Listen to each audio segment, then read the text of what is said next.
पाषाण हृदय.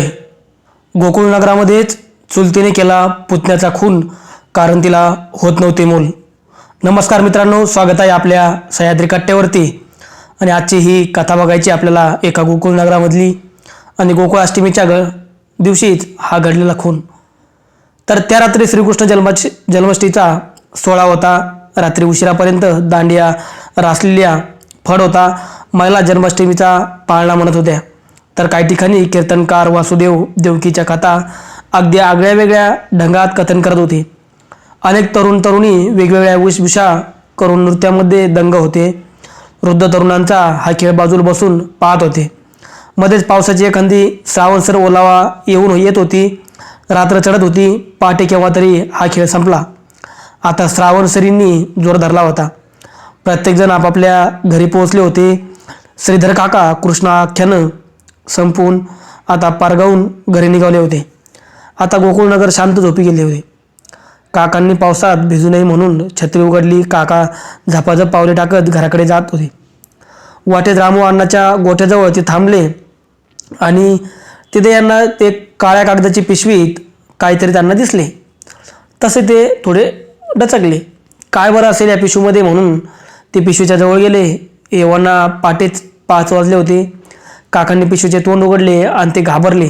त्या पिशवीत एका लहान मुलाचा मृतदेह होता. काका घाबरले. घरी जाऊन पोटभर पाणी प्यायले आणि शेजारच्या माणसांना गोळा केलं. गोकुळनगर हे गावापासून बरेच लांब होते. 25 ते 30 घराचे नगर. या नगरामध्ये सर्व जाती धर्माचे लोक होते.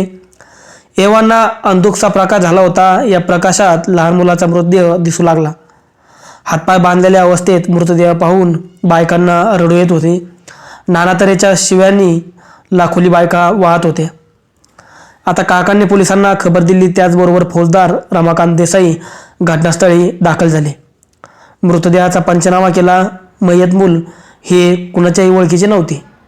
पंचनामा करून मृतदेह पोस्टमॉर्टमसाठी पाठवण्यात आला. पोलिसांनी नगरात तपासात सुरुवात केली.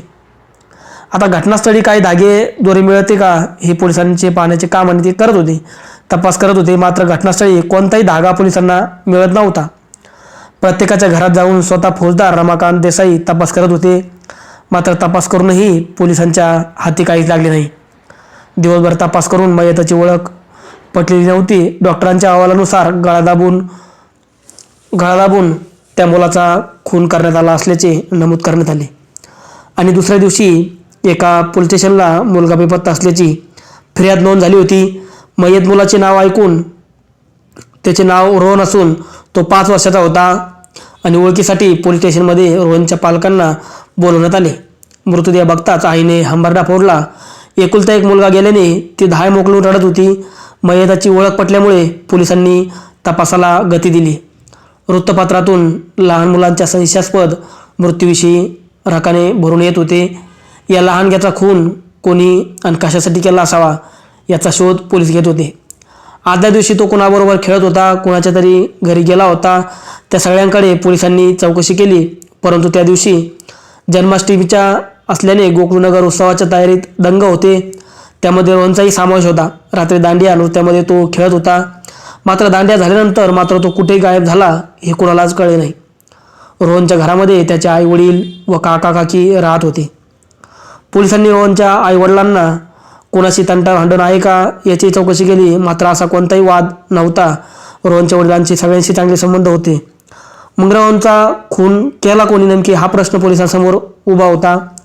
गोकुळनगरातल्या लहान मुलांवर तपास केंद्रित केला गेला आणि तपास करत असताना सूरज नावाचा मुलगा फारच घाबरलेला देसाईंना आढळला. सूरजला विश्वासात घेऊन देसाईंनी विचारले आणि बोलत असताना एक धागा पोलिसांना तिथे मिळाला.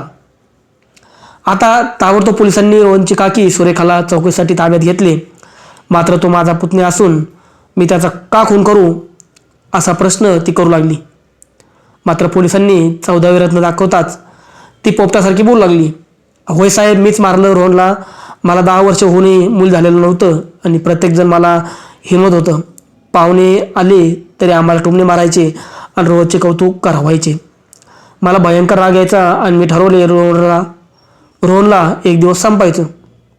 आणि त्या दिवशी दांडिया नृत्य रंगात आलं होतं. रोहन शो आल्यामुळे तो बाहेर आला. मी ती संधी साधून गाठली आणि त्याचा गळा आवळला आणि मृतदेह दूर नेऊन टाकला आणि पुन्हा दांड्यामध्ये रंगले असे म्हणत ती रडू लागली. मात्र आता रडून काही उपयोग होणार नव्हता. पोलिसांनी तिला डायरेक्ट तुरुंगात टाकलं आणि न्यायालयासमोर हजर केले. आता तिने गुन्ह्याची कबुली तर दिली होती. गुन्हा सिद्ध होऊन तिला तुरुंगवास हा मात्र झाला होता. बघा मित्रांनो, अशा काही घटना महाराष्ट्रामध्ये घडतात म्हणजे आपण विचारही करू शकत नाही. अशाही घटना आपल्या आजूबाजूला आपल्या शहरामध्ये घडतायत. तर तिला मूल होत नव्हतं, बाळ होत नव्हतं म्हणून तिने स्वतःच्याच पुतण्याचा खून केला. का तर पाहुणे मला खूप बोलतात, खूप हे करतात, खूप त्रास देतात आणि मी खूप रागायचे आणि त्या रागाच्या भरात मी रोहनचा खून केला असे तिने स्पष्ट केले. अशी घटना ही गोकुळनगरामध्ये घडली आणि आपण या मातेला आपण एक पाषाण हृदय म्हणूया. तिने छोट्या मुलाचा खून केला. मात्र हा धक्कादायक प्रकार बघून सर्व शहर हैराण झालं. धन्यवाद मित्रांनो. आपण भेटूया पुढच्या स्टोरीमध्ये. तोपर्यंत अशाच वेगवेगळ्या स्टोऱ्या बघण्यासाठी आपल्या चॅनलला तुम्ही सबस्क्राईब करा, कमेंट करा आणि इतरत्र शेअर करा. धन्यवाद. आपण भेटूया पुढच्या स्टोरीमध्ये. तोपर्यंत काळजी घ्या आपली व आपल्या कुटुंबाची.